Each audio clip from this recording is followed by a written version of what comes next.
Good evening everyone. Others education के live platform का हार्दिक स्वागत है। मैं त्रिलोक योगी। आप को लास्ट हमारी जुलाई 1 जुलाई 2 हमने पढ़ी थी। आपको याद है लोगों को कि हमने एसएससी के सेक्शन की पेपर सॉल्विंग सीरीज स्टार्ट की थी और उसमें हमने जीके का सेक्शन है, उसमें 1 जुलाई की शिफ्ट 1 और शिफ्ट 2 को हमने देख लिया। ठीक है, आज अपन जो है 1 जुलाई की शिफ्ट 3 को हम डिस्कस करने जा रहे हैं। तो पहला क्वेश्चन आपके सामने है। क्वेश्चन में दिया गया है which folk music is based on the Mahabharata with Bhima portrayed as hero. आपको ये देखना है कि कौन सा लोक संगीत है महाभारत पर जो भीम नायक के रूप में प्रस्तुत करता है। देखो नाम से भी हम यहाँ समझ सकते हैं, अगर कोई पहाड़ी व्यक्ति है तो समझ जाएगा भाषा पंडवानी। तो इसका क्या हो जाएगा आंसर पंडवानी। इसमें जो है ये छत्तीसगढ़ राज्य में पंडवानी अथवा अर्थात पांडव कथा का मतलब क्या है, पांडव कथा।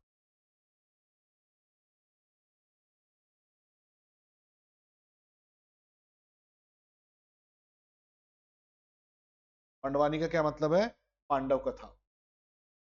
तो यहां पर अपन देखेंगे ये लोक संगीत कहाँ का है, छत्तीसगढ़ राज्य में। ये पांडव कथा के रूप में पंडवानी का आंसर क्या हो जाएगा, ये आंसर।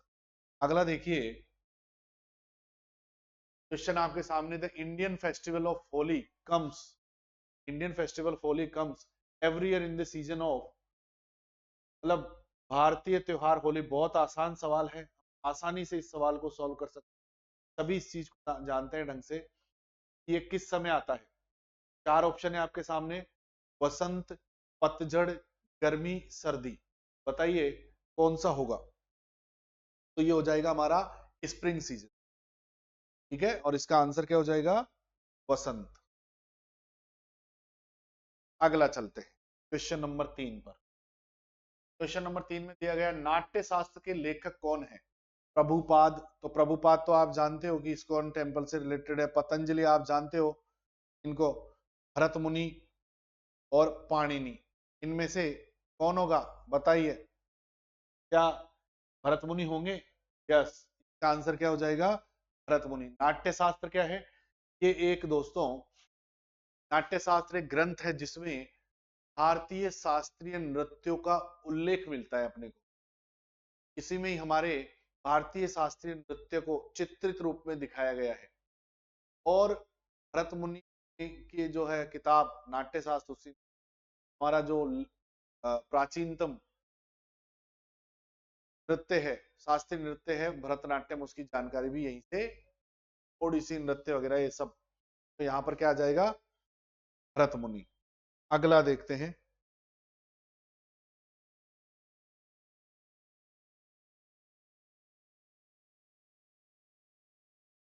क्वेश्चन नंबर 4 है जुलाई 1 शिफ्ट 3 का।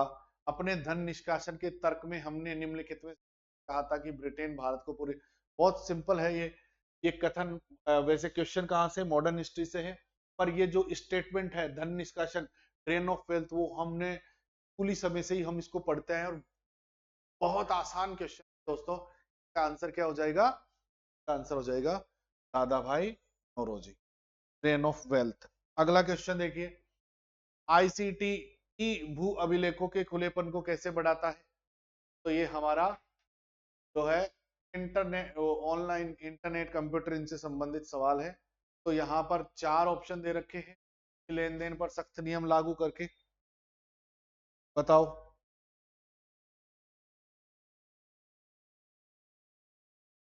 मैन्युअल अभिलेखों को, मैन्युअल मतलब हाथ से तो होगा ही नहीं। भूमि अभिलेखों की त्वरित खोज और पुनर्प्राप्ति को सक्षम बनाना, हाँ ये हो सकता है पर बिल्कुल सही नहीं है। भूमि सर्वेक्षण और कर निर्धारण की आवश्यकता को कम करना, नहीं। इसका आंसर क्या हो जाएगा, भूमि लेन देन पर सख्त नियम लागू करके के खुलेपन को बढ़ाना है, आईसीटी। अगला क्वेश्चन देखो, फील्ड हॉकी में, मतलब हॉकी में, तो इन्होंने क्या कहा, एक शब्द पूछा है बीच में गैप देके। फील्ड हॉकी में तब होता है जब कोई खिलाड़ी गेंद को धकेलता है उससे, जब आपने देखा होगा हॉकी जो है ऐसे करके ये जो करते हैं तो गेंद ऊपर उछलती है, इसको बोलते हैं फ्लिक। तो क्या हो जाएगा इसमें आंसर दोस्तों? इसका आंसर हो जाएगा फ्लिक। क्वेश्चन नंबर 6 चलिए। 2022 में राष्ट्रीय हरित प्राधिकरण या राष्ट्रीय हरित न्यायाधिकरण एनजीटी जानते होंगे आप, इसके लिए एक बिल पास किया गया था सन 2010 में, नेशनल ग्रीन ट्रिब्यूनल एक्ट, और उससे राष्ट्रीय हरित प्राधिकरण की क्या की गई? स्थापना। दोस्तों ये पूरे देश में पर्यावरण और उससे संबंधित मामलों में सुनवाई करता है, वहां पर हियरिंग होती है और त्वरित समाधान ये उपलब्ध करवाते हैं। तो देखो, मिनिस्ट्री ऑफ होम अफेयर्स, विधि और न्याय मंत्रालय और परिवार स्वास्थ्य मंत्रालय। प्रश्न एक बार फिर देख लो। In 2022 National Green Tribunal advise which of the following ministries form a 3-member panel to formulate safeguard and guidelines to followed by the state environment impact assessment authority। तो आप देखो एनजीटी किससे संबंधित है? पर्यावरण से। तो बहुत आसानी से हम जवाब दे सकते हैं, क्या हो जाएगा? Ministry of environment forest and climate.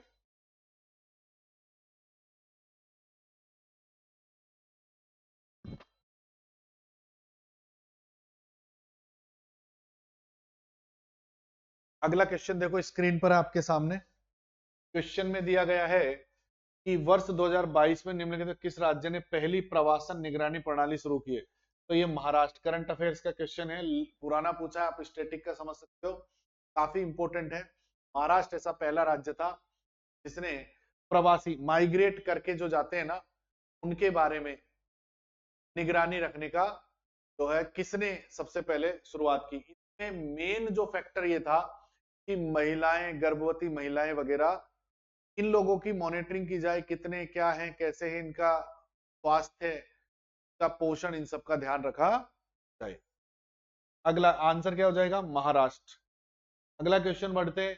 Karnataka संगीत का जनक किसे कहा जाता है? Who is known as the father of the Carnatic music.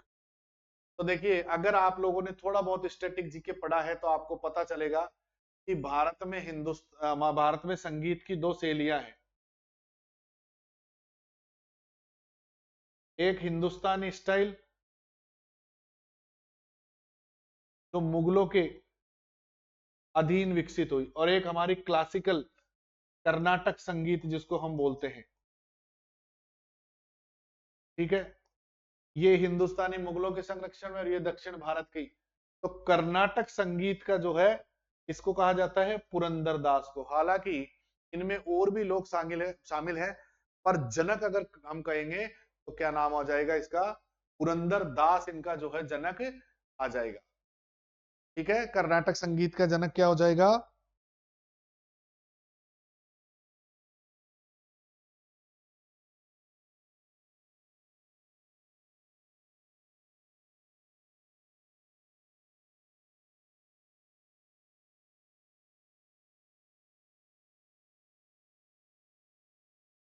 Purandar Das. I think आप लोगों ने लिख लिया होगा, है ना?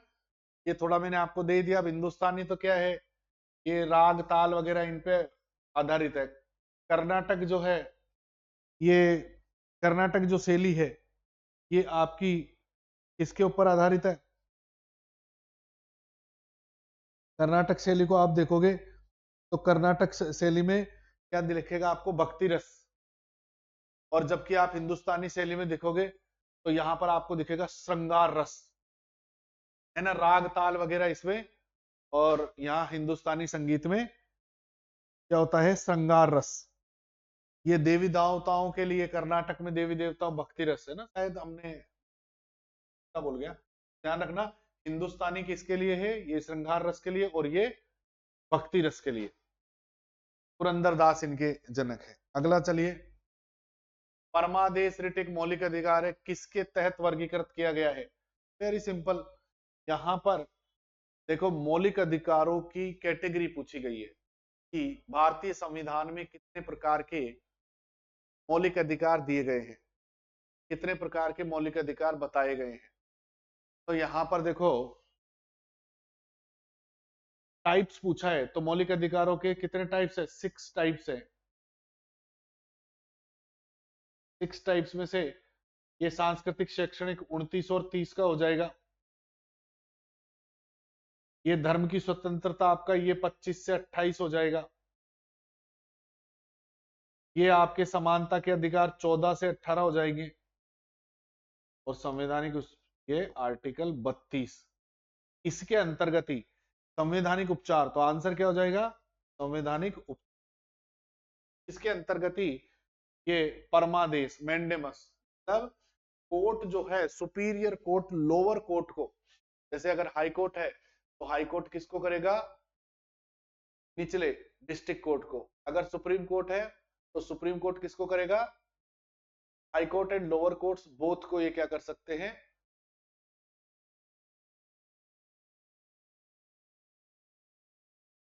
आदेश दे सकते हैं, सरकार को आदेश दे सकते हैं, किसी अधिकारी को आदेश दे सकते हैं, परमादेश। ये कब रिट जारी होती है? जब कोई सरकारी अधिकारी या कर्मचारी किसी व्यक्ति के मौलिक अधिकारों का उल्लंघन कर दे, उस टाइम इस रिट को जारी किया। अगला देखिए, वेदा पारंपरिक वनवासी किस देश के हैं? तो चारा देखो, अब ये कुछ जो बहुत टिपिकल सवाल आ जाते हैं, इनमें आपको थोड़ी होशियारी, कभी पढ़ा हो आपने तो, वरना इन पर हमको रिस्क नहीं लेना है ऐसे क्वेश्चंस को। ये बहुत ही ज्यादा टिपिकल टाइप के हो जाते हैं, या तो कहीं वगैरह में रहे तो आपको याद रह जाए तो अच्छा है, वरना ऐसो को थोड़ा सा सावधानी पूर्वक सोल्व करना आप लोग। तो ये वेदा पारंपरिक जो जनजाति है, इसके बारे में मैं आपको थोड़ा सा बता देता हूं। ये जो है श्रीलंका के सबसे प्रारंभिक आदिवासियों में से, सिंगल भाषा बोलते हैं, सिंगल वाली, अंग्रेजी वाला सिंगल नहीं, SINGL, सिंगली, सिंगली भाषा ये लोग बोलते हैं, और वहां के सबसे प्रारंभिक आदिवासियों में से। तो आंसर क्या हो जाएगा इसका? श्रीलंका। अगला देखिए, चोल साम्राज्य के दौरान ब्राह्मणों को दी गई भूमि की इस शब्द का प्रयोग किया गया है। तो यहां पर क्या हो जाएगा? ब्रह्मदेय, मतलब ब्राह्मणों को जो दे दी गई है जमीन वह है ब्रह्मदेय। तो टैक्स वैक्स नहीं लिया जाता था इसको, और ये किस में दी जाती थी? उपहार में, गिफ्ट में दी जाती थी ब्राह्मणों को, टैक्स नहीं लिया जाता था दोस्तों इससे। क्लियर है? आगे चलिए। भारत में स्वास्थ्य अवसंरचना देखभाल प्रणाली की संरचना कैसी है? बहुत थोड़ा अंडरस्टैंडिंग वाला सवाल है, तो क्या हो जाएगी? त्रिस्तरीय हमारे यहाँ। ठीक है, त्रिस्तरीय प्रणाली है ये हमारी स्वास्थ्य की अवसंरचना पे।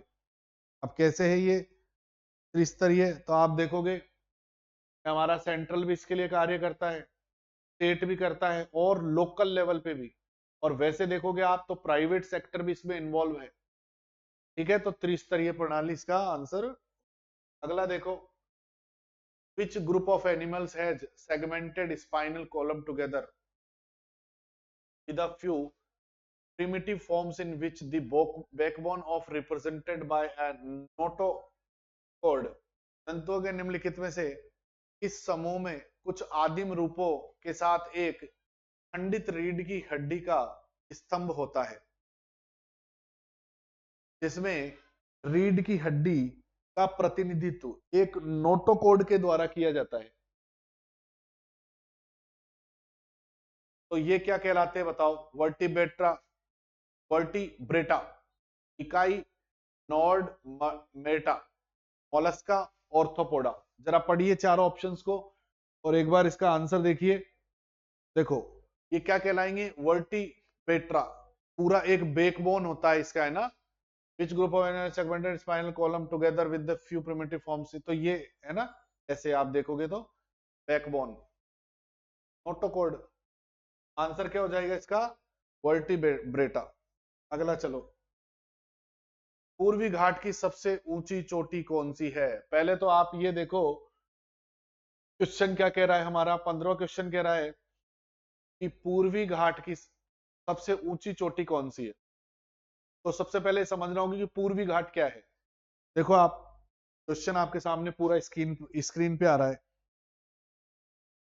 तो पूर्वी घाट में क्या क्या शामिल है दोस्तों, पहले आपको ये समझना होगा।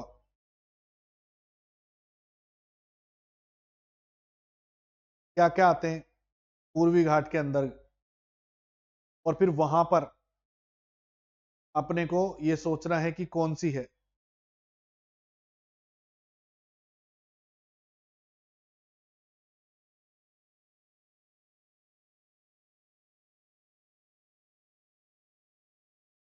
चलो क्वेश्चन देख लिया। अब ये देखो आप लोग कि पहले तो ईस्टर्न घाट का नाम लिया है, तो इसमें क्या आ जाएगा, आंध्र प्रदेश, उड़ीसा, है ना, उड़ीसा आ जाएगा आपका, और वेस्ट बंगाल आ जाएगा, और क्या आ जाएगा, तमिलनाडु। ये 4 राज्य आ जाएंगे इसमें, ईस्टर्न घाट में। अब आपको ईस्टर्न घाट के ये पहचानना है कि सबसे ऊंची चोटी कौन सी है, तो कौन सी हो जाएगी, जो नाम हमें दे रखे हैं उन नामों में तो दोस्तों हमें कौन सी हो जाएगी, महेंद्रगिरी हो जाएगी। तो महेंद्रगिरी की हाइट कितनी है, ऊंचाई कितनी है महेंद्रगिरी की, 4922 फीट है ना, ऊंचाई है इसकी फीट में ये, और 1501 मीटर, या फिर आप क्या कह सकते हो, 1501 मीटर, 4922 फीट महेंद्रगिरी। जो ऑप्शन में अपने को दे रखा है, उन ऑप्शंस में कौन सी हो जाएगी, महेंद्रगिरी।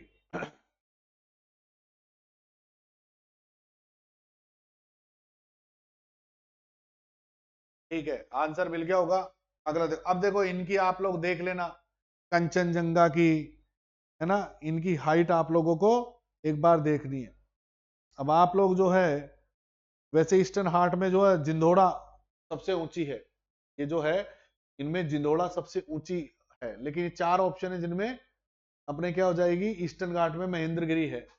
अच्छा वैसे भारत की सबसे ऊंची चोटी कौन सी है, मैसेज करके बताओ फटाफट से, भारत की सबसे ऊंची चोटी,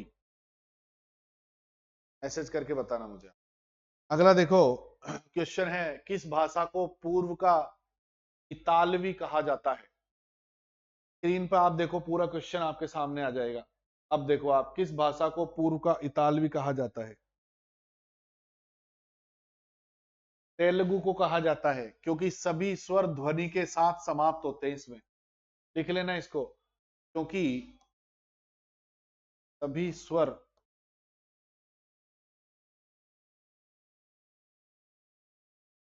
स्वर ध्वनि के साथ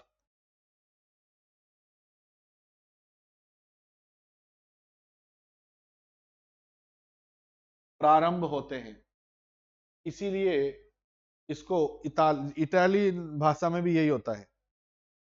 अगला क्वेश्चन देखिए अब, घुलनशील ठोसों के मिश्रण को उपयुक्त गम विलायक में घोलकर फिर तापमान को धीरे धीरे फिर तापमान को धीरे धीरे कम करके उसे पृथक करने की विधि कहलाती है, उसे कम करने की विधि कहलाती है। 4 ऑप्शन है आपके सामने, बताइए क्या आंसर होगा। एजोट्रोफिक, उर्ध्वपात्र, प्रभाजी, नहीं क्रिस्टल नहीं हो गया तो आसवन हो जाएगी। देखो क्यों, क्योंकि धीरे धीरे कम करके उसे पृथक कर रहे हैं विलायक में घोलकर, और फिर तो ये क्रिस्टलाइजेशन हो जाएगा। ठीक है, आंसर क्या हो जाएगा, डी। अगला देखो, स्क्रीन पे आपके सामने है पूरा क्वेश्चन, पढ़ो। In which year did Indian archers participate in the Olympics for the first time. भारतीय तीरंदाजों ने पहली बार ओलंपिक में किस वर्ष भाग लिया था।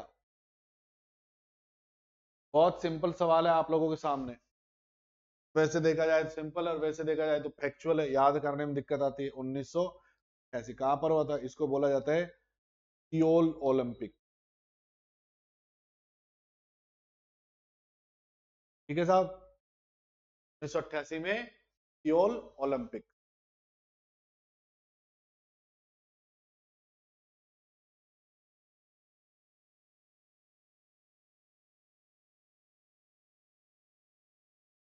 अगला क्वेश्चन देखिए स्क्रीन पे, In MS Word, which option allow you to align text in a way that is appears typically vertically at the bottom of a cell or text book? MS word में कौन सा option आपको text को इस तरह से align करने की सुविधा देता है कि वह सेल या टेक्स्ट बॉक्स के नीचे लंबवत दिखाई दे? बताओ क्या होगा? Centre alignment, justify alignment, bottom alignment या डिस्ट्रीब्यूटेड अलाइनमेंट? कंप्यूटर का से ये अपने सवाल आया है और ये क्या हो जाएगा? बॉक्स के नीचे लंबवत दिखाएगा देगा तो क्या हो जाएगा? Bottom alignment. देखो टेक्स्ट बॉक्स के नीचे लंबवत दिखाई देगा, क्या कहलाएगा? बॉटम। चलो अगला क्वेश्चन बढ़ते हैं आपके सामने स्क्रीन पे।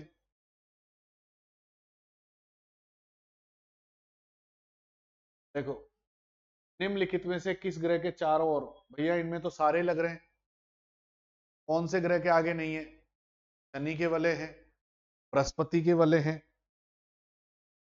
बताओ जरा आप लोग मैसेज करके बताओ।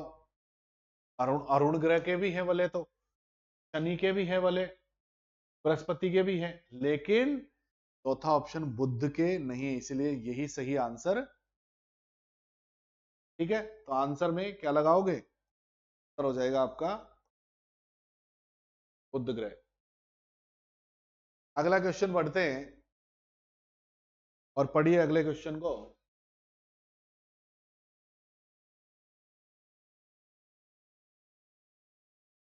आपके सामने के में कौन सा औद्योगिक नीति संकल्प 1956 से रिलेटेड नहीं है? Which of the following is not associated with industrial policy regulation 1962? क्षेत्रीय समानताओं को बढ़ावा दिया गया, बताओ। निजी क्षेत्रों के लिए लाइसेंसिंग प्रणाली की शुरुआत की गई, होगा क्या? इसने उद्योगों को 3 श्रेणियों में वर्गीकृत किया, ये भी होगा क्या? इसने तीसरी पंचवर्षीय योजना का आधार बनाया, ये आंसर सही होगा। इसने ही बनाया था कि औद्योगिक नीति संकल्प में जो चीजें मेंशन की गई वो किसको? तीसरी पंचवर्षीय योजना में हमने शामिल कर। तो आंसर क्या हो जाएगा? इसका आंसर हो जाएगा डी।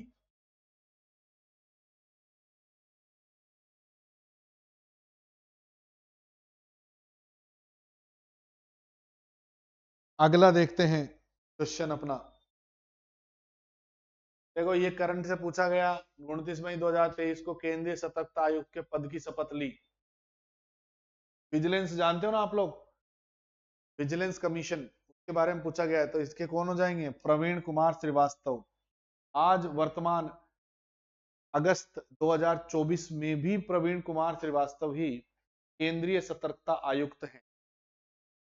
नेक्स्ट क्वेश्चन, अंतरराष्ट्रीय फुटबॉल एसोसिएशन बोर्ड द्वारा अनुमोदित फुटबॉल की परिधि कितनी है?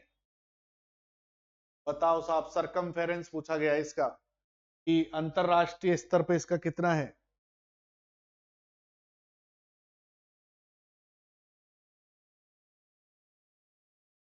अच्छा फुटबॉल के लिए सौरभ, मैं वो हमने वो फील्ड समझ लिया था। ये क्या है फुटबॉल के लिए? क्या है, क्या होगी बताओ? 68 से 70 सेंटीमीटर है, इतनी होनी चाहिए इन दोनों की। अगला क्वेश्चन देखते हैं।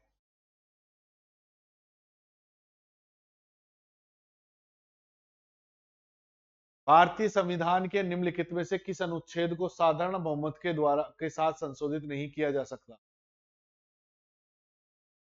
भारतीय संविधान के निम्नलिखित में से किस अनुच्छेद को साधारण बहुमत के साथ संशोधित? तो देखो साहब, इसमें विशेष बहुमत चाहिए क्योंकि ये आर्टिकल 169 किससे संबंधित है?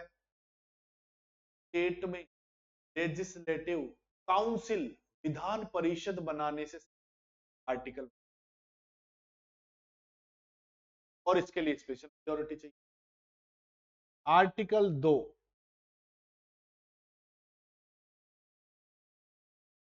साधारण बहुमत के साथ, और संसद में इसको फिर वो, तो ये भी भैया, अच्छा, आप एक बार दोबारा पढ़ो, विच of the following articles of the constitution can not be amended with simple majority. देखो ये स्टेट के द्वारा तो स्पेशल होता है, लेकिन संसद की बात की गई है यहाँ, तो ये जो रेफरेंस पूछ रहे हैं वो संसद के लिए पूछ रहे हैं, स्टेट के लिए, तो स्पेशल होगी स्टेट के लिए। और जब ये सेंटर में लेजिस्लेटिव काउंसिल बनाने के लिए जाता है तो वहां पर सिंपल मेजोरिटी, तो क्या हो जाएगा, सिंपल, दो में भी सिंपल से, तो क्या है आर्टिकल, आर्टिकल 2 संबंधित है दोस्तों भारतीय संघ में किसी नए राज्य की स्थापना या प्रवेश करने के लिए, आर्टिकल 2 है सिंपल मेजोरिटी। लेकिन आर्टिकल 21 क्या है, एक फंडामेंटल राइट है, मौलिक अधिकार है दोस्तों, और मौलिक अधिकारों में बदलाव, मौलिक अधिकारों में बदलाव केवल और केवल 3 भी सिंपल से होगा। चलो तो ये क्वेश्चन आगे बढ़ते हैं अपन,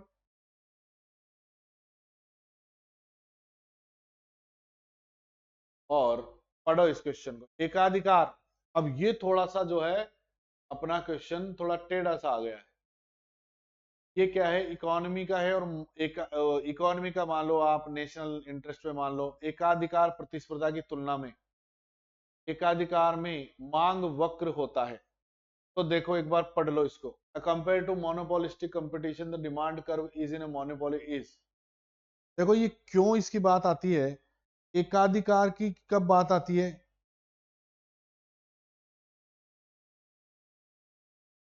एकाधिकार प्रतिस्पर्धा की क्या आती है कि कोई अर्थव्यवस्था में कोई कंपनी जो है प्रतियोगिता का, एकाधिकार प्रतियोगिता के एक ऐसा बाजार है जहां पर कोई कंपनी प्रवेश करके अपने उत्पादों को बेच सके, अपने उत्पादों के बेचने के लिए है। ठीक है, पूछा गया है मांग वक्र, इसका जो डिमांड कर्व होता है ना, उसको पूछा गया है ऐसे, का डिमांड कर्व है ना, ये ऐसे बनता है इसका डिमांड कर्व। तो यहां पर आप देखोगे इसको जब, तो मांग वक्र भी क्या होता है, अधिक लोचदार होता है कि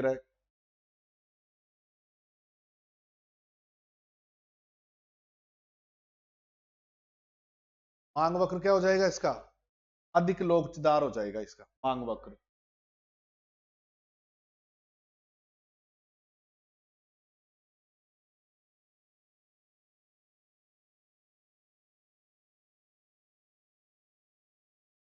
अगला देखो, हालांकि ये शायद एसएससी ने इसको ये माना है, देखो अगर ये मानेंगे अपन तो कम लोचदार उनका आंसर, पर ये सही में क्या होगा, अधिक लोचदार होता है,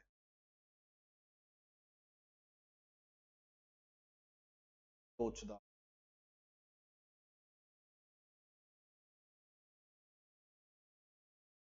लेस इलास्टिक, मोर इलास्टिक।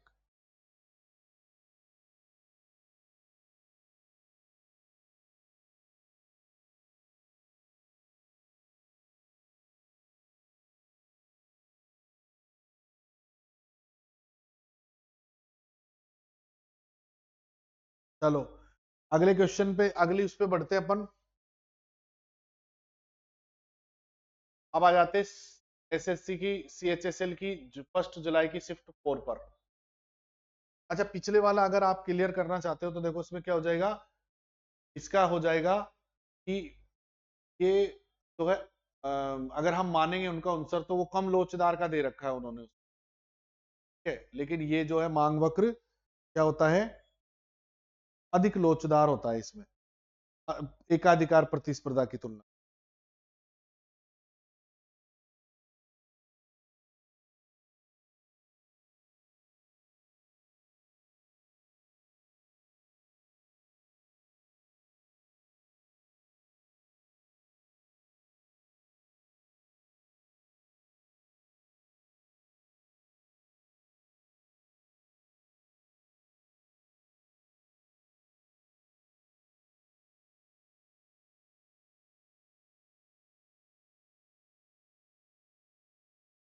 सही है इसमें, अगर अपन पुराना आते हैं तो देखो इसमें थोड़ा सा मुझे कंफ्यूजन लग रहा था, तो अपन एक बार इसको क्लियर कर लेते हैं। ये एकाधिकार मांग वक्र क्या होगा, इसका आंसर क्या हो जाएगा, कम लोचदार हो जाएगा, अधिक नहीं होगा। तो मेरे को जो है ऐसे लग रहा था कि हमने अधिक लोचदार यहाँ मिलेगा, जबकि ये तो कम होता जाता है। यहाँ पे आप नीचे चलोगे तो ये यहाँ पर डिमांड कर्व कम होगा। तो आंसर क्या मानेंगे हम इसका, ये कम लोचदार, लेस इलास्टिक। अगला देखो, Mewar festival is celebrated during the festival. अच्छा, ये दो फेस्टिवल्स को एक साथ जोड़ दिया कि अपने यहाँ पर जो है राजस्थान में जो मनाया जाता है, तो मेवाड़ फेस्टिवल जो मनाया जाता है, तो राजस्थान कौन सा एक त्योहार है जिसके साथ मनाया जाता है, तो ये कौन सा हो जाएगा बताओ, गणगौर हो जाएगा मेवाड़ फेस्टिवल के साथ। ठीक है, अगला बढ़ते हैं। आंसर क्या हो जाएगा, गणगौर कब मनाया जाता है, भी बसंत के दौरान ही मनाया जाता है। निम्नलिखित में से कौन सा अनुच्छेद मानव तस्करी और जबरन श्रम प्रतिबंध पर है, मानव तस्करी और जबरन श्रम प्रतिबंध पर है। तो यहां पर देखो, ये हो जाएगा article 23, prohibition of trafficking and forced labour. क्या कहा गया है, मानव के रूप में महिलाओं बच्चों इनकी तस्करी नहीं की जा सकती, खरीदा बेचा नहीं जा सकता, ऑर्गन्स को जो है सेल बाय नहीं किया जा सकता, सब प्रोहिबिटेड है। देवदासी सिस्टम प्रोहिबिटेड है, स्लेवरी सिस्टम प्रोहिबिटेड है, आर्टिकल 23 में ही। अगला देखते हैं, यदि किसी वस्तु की मांग में गिरावट होगी तो संतुलन, ये इकोनॉमी का सवाल है, संतुलन की मैं एक तरफ हट रहा हूं, पहले पढ़ लो आप लोग। यदि किसी वस्तु की मांग में गिरावट होती है तो संतुलन कीमत में गिरावट आने की उम्मीद है। इंग्लिश में पढ़िए इसका, कि if there is a fall in the demand of a good, मतलब कोई सामान की डिमांड गिर गई, मतलब मान लो कि अपन मैगी खाते हैं बाजार में और मैगी के बारे में दुष्प्रचार फैल गया और मैगी की डिमांड घट गई, तो the equilibrium price is expected to. अब बताओ, बहुत सिंपल है। तो कोई चीज को जो है बाजार से खरीद रहे, माल भरा पड़ा है, तो उसको लोग सस्ते में निकालते हैं, तो क्या हो जाएगी, गिरावट। Answer follow. अगला देखो, काचिन मानाव महोत्सव कहाँ का है भैया, ये तो म्यांमार का है। वहां पर काचिन स्टेट है म्यांमार में, एक काचिन राज्य है म्यांमार में, तो ये कहाँ का हो जाएगा आपका, म्यांमार का। काचिन राज्य वहां पे, तो काचिन राज्य के लोग ही क्या मनाते हैं, काचिन महोत्सव। आई होप आंसर आप लोगों ने इसका देख लिया होगा। अगला देखो, क्षोभ मंडल। अब देखो, ये क्षोभ मंडल संताप मंडल को अलग करने वाली, ये पृथ्वी, फिर इस पे लेयर, ये देखो लेयर, और ये लेयर। अगर आप देखोगे इसको ऐसे, तो ये इस उसमें आ जाएगा हमारे। और सवाल पढ़ लो पहले, the zone separating the troposphere from the stratosphere called the. क्षोभ मंडल को संताप मंडल से अलग करने वाले क्षेत्र को, प्रश्न पढ़ लो पहले एक बार ढंग से, अलग करने वाले क्षेत्र को क्या कहा जाता है, बताओ। चार ऑप्शन है आपके सामने।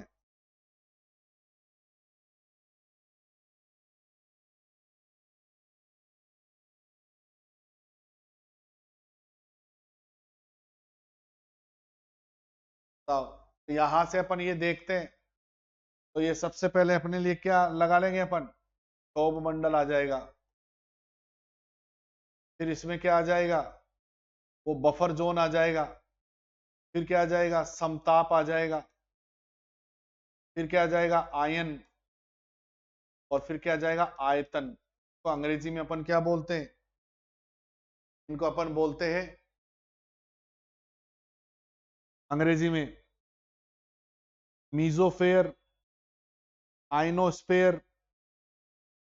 ठीक है, ये स्ट्रेटो हो ही गया, ये ट्रोपोस्फेयर हो गया, स्ट्रेटोस्फेयर होगा, आयनो हो गया, वो मीजो हो गया, आयनो हो गया। तो इन दोनों के बीच में क्या हो जाएगा, स्ट्रेटेपोज। ट्रोपोपोज आएगा कि स्ट्रेटोपोज आएगा? नहीं, स्ट्रेटो तो क्यों होगा, स्ट्रेटो तो इन दोनों के बीच में होगा। तो ये अपना सही आंसर क्या होगा दोस्तों, इधर देखो, ट्रोपोपोज। इन दोनों के बीच में जो आएगा, इन दोनों के बीच में जो लेयर बनाता है वो क्या कहलाता है, ट्रोपोपोज कहलाएगा। ये ट्रोपोस्फियर और इसके बीच में आता है ना, ये आपका क्या कहलाएगा यहाँ पे, ट्रोपोपोज। ये नहीं होगा। चलो अगला देखो,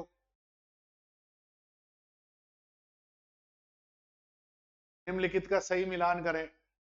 पब्लिक सेक्टर का कौन सा है, तो सरकारी पब्लिक सेक्टर का होती है, और प्राइवेट सेक्टर टाटा प्राइवेट है ही सही, कर दो। पब्लिक भारत कर ही दो। अच्छा जॉइंट में, तो जॉइंट में तो फिर ऑयल इंडिया आ ही जाएगा, अपने को पता नहीं है तब भी आंसर आ रहा है। अरे भाई दोनों जब सिंपल है तो इसी का होगा, तो आंसर क्या देख लो, 3 का सी, 1 का बी, 2 का सी, और 3 का ए। गलत है तो 1 का सी गलत है, 1 का बी, हाँ 1 का बी सही है, 2 सी और 3 ए। यार फिर गलत हो गया, कौन सा गलत हो रहा अपना, एक बार देखो आप लोग जरा। 1 ए,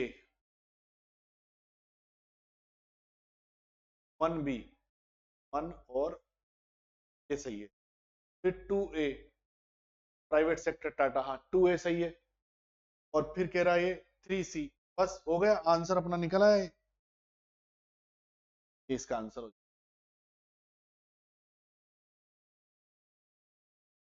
चलो अगला बढ़ते हैं क्वेश्चन।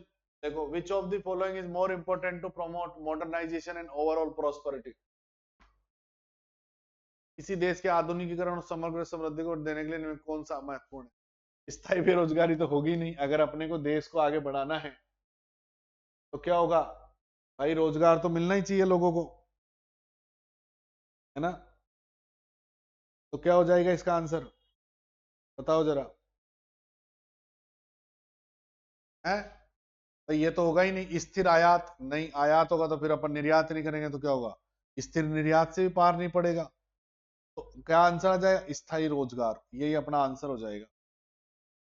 देखो, अगर देश को मॉडर्नाइजेशन ओवरऑल प्रॉस्पेरिटी लानी तो रोजगार मिलेगा, क्या होगा भाई, रोजगार मिलने से, रोजगार मिलेगा तो डिमांड बढ़ेगी, टैक्सेस जाएंगे गवर्नमेंट के पास, लोग डिमांड करेंगे तो सामान बिकेंगे, मकान खरीदेंगे, गुड्स खरीदेंगे, गुड्स खरीदेंगे, सामान खरीदेंगे, तो इकोनॉमी में प्रोडक्शन होगा, जीडीपी अपने आप बढ़ेगी। चलो अगला देखो, after independence the sensor act was enacted. ये देखो बिल्कुल प्योरली इसके ऊपर है, तथ्यात्मक है ये, तो वर्ष देखो अगर याद है तो ऐसे को अपने को सोल्व करना है, वरना नहीं। क्या आ जाएगा, 1948। अगला देखो, करेवा संरचना है, अरे करेवा तो कश्मीर, बिल्कुल देखो देखते आ गया आंसर। करेवा संरचनाएं जो है वो किसमें है, जहां आपने वो पढ़ा था द्वार्स, करेवा, ये सब तो करेवा कश्मीर में आ गई। चलो आंसर क्या हो जाएगा आपका, कश्मीर हिमालय करेवा। कौन सी तकनीक मोबाइल डिवाइसों के लिए high speed wireless data transmission प्रदान करने से वाओ, क्या आपका 5G का पूछ ले भाई, 4G, कौन सी mobile device high speed wireless wireless data transfer, ये तो LTE होगा, high speed wireless data transmission, LTE मोबाइलों में, ठीक है। अगला देखो, अगला बढ़ते हैं क्वेश्चन पे, स्क्रीन पर है सामने एक बार, क्योंकि स्क्रीन का अपना मैचअप नहीं है, तो आप पढ़ो इस सवाल को। 31 अक्टूबर 1940 को द्वितीय विश्व युद्ध भारत की जब भागीदारी के विरोध में व्यक्तिगत सत्याग्रह की पेशकश करने के लिए निम्नलिखित में से किसे गिरफ्तार किया गया था, किसे गिरफ्तार किया गया था? 4 ऑप्शन है भाई हमारे पास।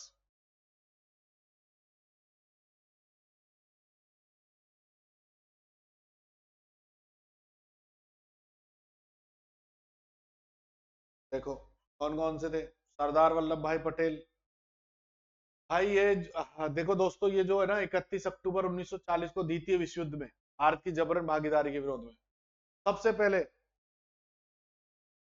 अब इसमें नाम ही नहीं है वो विनोबा भावे वगैरह, तो क्या हो जाएगा, नाम ही देखो इसमें क्या है, जवाहरलाल नेहरू। तो किसे गिरफ्तार किया गया था, जवाहरलाल नेहरू को। वैसे तीन लोग थे ये, कौन कौन से, विनोबा भावे, जवाहरलाल नेहरू और ब्रह्मदत्त, इन लोगों ने किया था। पहले व्यक्ति थे विनोबा भावे, ये भी सवाल पूछा गया है कई बार। चलो अगला आ जाओ। विच organisation launched the Indian Customer Compliance Information Portal CIP for providing free access to information on all customs procedures and regulatory compliance for nearly 12,000 tariff items in the year of 2020। इस संगठन ने वर्ष 2021 में लगभग 12,000 सीमा शुल्क टैरिफ वस्तुओं के लिए सभी सीमा शुल्क प्रक्रियाओं नियामक अनुपालन पर जानकारी तक मुफ्त पहुंच प्रदान करने के लिए भारतीय सीमा शुल्क अनुपालन सूचना पोर्टल लॉन्च किया है। ये है केंद्रीय प्रत्यक्ष कर बोर्ड, सीमा शुल्क बोर्ड और प्रवर्तन निदेशालय, आयकर निपटान। तो क्या हो जाएगा इसमें, यही हो जाएगा, केंद्रीय प्रत्यक्ष कर बोर्ड यही करता है इस काम को, केंद्रीय। अच्छा, डायरेक्ट टैक्सेस है ये, अप्रत्यक्ष होगा दोस्तों ये, ठीक है। हाँ, थोड़ा सा मिस्टेक है, central board of for indirect taxes, केंद्रीय अप्रत्यक्ष कर बोर्ड, ठीक। अगला चलिए, अगला क्वेश्चन आपके स्क्रीन पर है, सूचीबद्ध फुटबॉल क्लबों में से भारत में सबसे पुराना क्लब कौन सा है। भारत का सबसे पुराना है कलकत्ता एफसी। 1872 में कलकत्ता एफसी को क्या किया गया था, गठित किया गया था। इसी के साथ ही जो है क्रिकेट अकादमी, कलकत्ता की क्रिकेट अकादमी को भी जो है किया गया था। अगला देखो, कौन से लोकगीतों में लोकगीतों को रागनी कहा जाता है। हरियाणा में जो लोकगीत होते हैं वो सब क्या है, रागनी कहा जाता है। अगला क्वेश्चन देखिए, यहाँ पर नाच व गायन दोनों होता है, थिएटर भी होता है। 2023 अंडर 20 एशियाई एथलेटिक्स चैंपियन में सिद्धार्थ चौधरी ने किस स्पर्धाओं के लिए भारत के लिए स्वर्ण पदक जीता। शॉटपुट, बिल्कुल सिंपल है। शॉटपुट जो है गर्दन के ऐसे लगा के वो गेंद को ऐसे घुमा के फेंकते हैं, यही शॉटपुट कहलाता है। तो सिद्धार्थ चौधरी ने किसमें जीता है गोल्ड, शॉटपुट में। अगला देखो क्वेश्चन आपकी स्क्रीन पर, मायाधर राउत भारतीय। मायाधर राउत तो भैया बहुत ही फेमस ओडिसी के हैं, संगीत नाटक अकादमी का अवार्ड मिला हुआ है, पद्मश्री है, बहुत ही प्रसिद्ध व्यक्ति है, ये है ओडिसी के, कोरियोग्राफर है, डांसर है। अगला देखो, कौन सा विक्रमशिला, बहुत सिंपल हो रही है, तो बहुत सिंपल सवाल है, बताओ। धर्मपाल, कर दे डन, धर्मपाल ही होगा, ठीक है। कहां थी ये, वर्तमान बिहार, पहले मगध बोलते थे। तो क्या हो जाएगा आंसर, धर्मपाल। भारतीय देशभक्ति की सारे जहां से अच्छा हिंदुस्तान, कहा गया, इकबाल होगा कहीं ना कहीं, देखो। महात्मा गांधी कौन थे, ये मोहम्मद इकबाल वो है जो पाकिस्तान का कॉन्सेप्ट दिया, जिन्होंने, मोहम्मद इकबाल ने लाहौर में जन्मे, उन्होंने जो है ये सब अच्छे कवि फिलोसफर हैं ये, इन्होंने दिया है पाकिस्तान का कॉन्सेप्ट, और इन्होंने ये लिखा था सारे जहां से अच्छा हिंदुस्तान हमारा। आंसर क्या हो जाएगा, मोहम्मद इकबाल। अगला देखो, भारतीय संविधान के निम्नलिखित कौन सा अनुच्छेद नागरिकता से संबंधित है। तो कौन सा अनुच्छेद, यहां पर ग्रुप पूछा है, देखो आर्टिकल 5 से 11 नागरिकता से संबंधित है दोस्तों, क्लियर है। अगला देखो, एक्सरे में तरंग दैर्ध्य पर आधारित प्रमाण की खोज किसने की थी। बताओ, आर ए मिलिकान ने, Henry Mosle, Dmitry Mendeleev, AEBD टोंकोटार्स, बताओ किन्होंने की थी? तो क्या हो जाएगा? हेनरी मोसले। संख्यात्मक सवाल है। कारगिल, लेह, द्रास, सियाचिन। और कैप्टन शिवा चौहान, बहुत खबरों में रही थी, सियाचिन में साहब, पहले लग रहा है। युद्ध क्षेत्र में तैनात, तो सियाचिन में डिप्लॉय किया गया था। सियाचिन में डिप्लॉय होने वाली पहली महिला। अगला देखो, symmetric encryption, symmetric encryption is also known as. बताओ यार, ये कोई सवाल है क्या? अब देखो, जो भी पूछे गए जवाब तो देना पड़ेगा, नहीं आता है तो छोड़ दो ऐसे सवालों को। पर ये कौन सा? पारंपरिक इंक्रिप्शन कह रहा था, सिमेट्रिकल। पढ़ाते तो हैं ही, पर अब ये इतनी चीजें कहाँ यार, कई सारे करते भी हैं जिनका कंप्यूटर से अच्छा है तालमेल। कौन सा भारतीय क्रिकेट कंट्रोल बोर्ड द्वारा आयोजित, फोर का है देखो, सुपर फोर, ये हमारे मेन होता है क्रिकेट का, पुरुष क्रिकेट, और ब्रिटेन में महिलाओं का होता है सुपर फोर।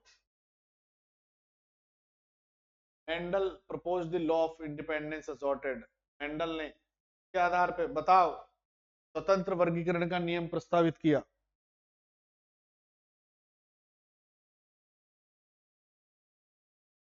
बताओ, डाई हाइब्रिड कोर्सेस के द्वारा। अगला देखो, महाराष्ट्र सरकार ने दिव्यांग कर्मचारियों के लिए पदोन्नति प्रतिशत आरक्षण किया है। पदोन्नति के लिए कर दिया साहब इन्होंने 4% आरक्षण। दोस्तों, नेक्स्ट सीरीज भी आपकी जल्दी अपलोड होगी यूट्यूब पे, जिसमें अपन आगे शिफ्ट 5, 6, 7, 8 करके पूरी 32 या 36 में भी जितनी भी है वो हम डिस्कस करेंगे। ठीक है एवरीवन, इसको एक बार रिवाइज करना, देखना, कल्चर के काफी सारे क्वेश्चन बार बार रिपीट होते हैं, थोड़ा सा आइडिया लगाओ कि हमको करंट अफेयर्स वगैरह भी पढ़ना ही